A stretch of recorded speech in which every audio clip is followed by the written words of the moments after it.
Sa mga bagong courtside reporter sa NCAA Season 97, ang atong makauban karong buntaga, ang boy next door reporter ng Pasig nga si Baileys Acot, ang Fit and Fab reporter ng Makati nga si Sofia Rodelas, and ang sosyalerang reporter ng Marikina, Aya de Quiros. Mayong buntag, Bailey, Sofia, and Aya, at welcome dito sa GMA Regional TV Live. Ayan, isang good morning naman dyan para sa mga viewers natin dito sa Visayas. Maayong buntag po sa inyong lahat, mga apoy na aga. I'm Baileys, and with me are... Good morning! Aya de Quiros here. Maayong buntag mga kapuso, daghang salamat sa pag-imbitar ka na mga dito sa GMA Regional TV Live. I'm Sofia. Congratulations sa inyong tatlo dahil kabilang kayo sa mga bagong courtside reporters ng NCAA Season 97. How do you feel about this milestone, guys?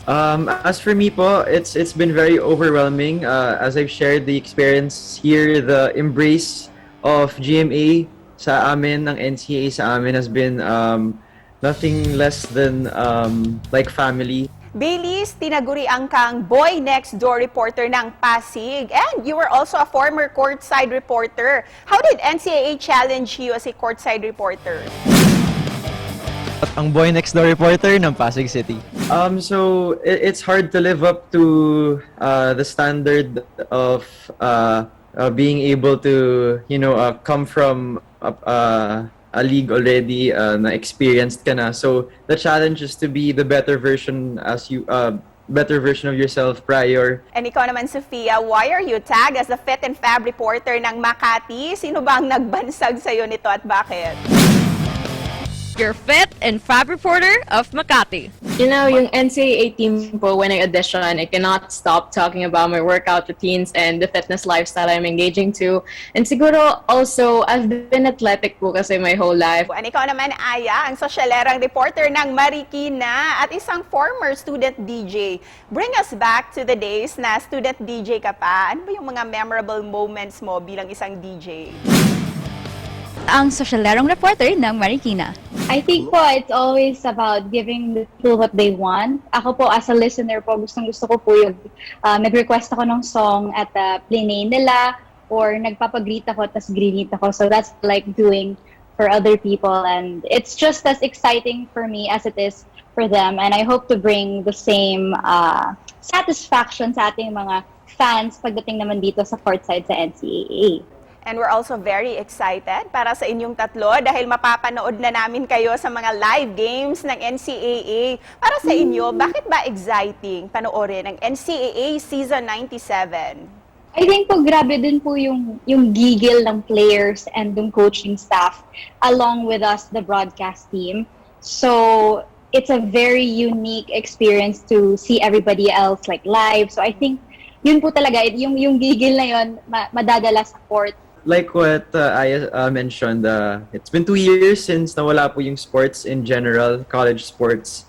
And it is also the first time na NCAA has teamed up with GMA. So that's one big,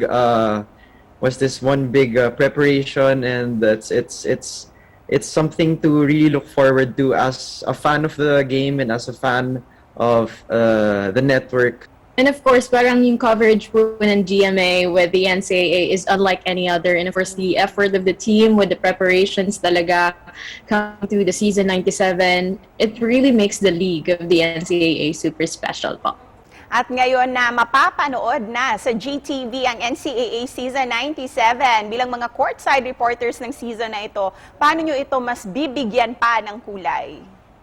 Mas bibigyan po namin to ng kulay by us being ourselves, our natural selves. 13 po kami, like they mentioned, na magkakaiba po kaming pinanggalingan, personalities, at iba't iba rin po ang mai-meet namin. So it's up to us to be creative.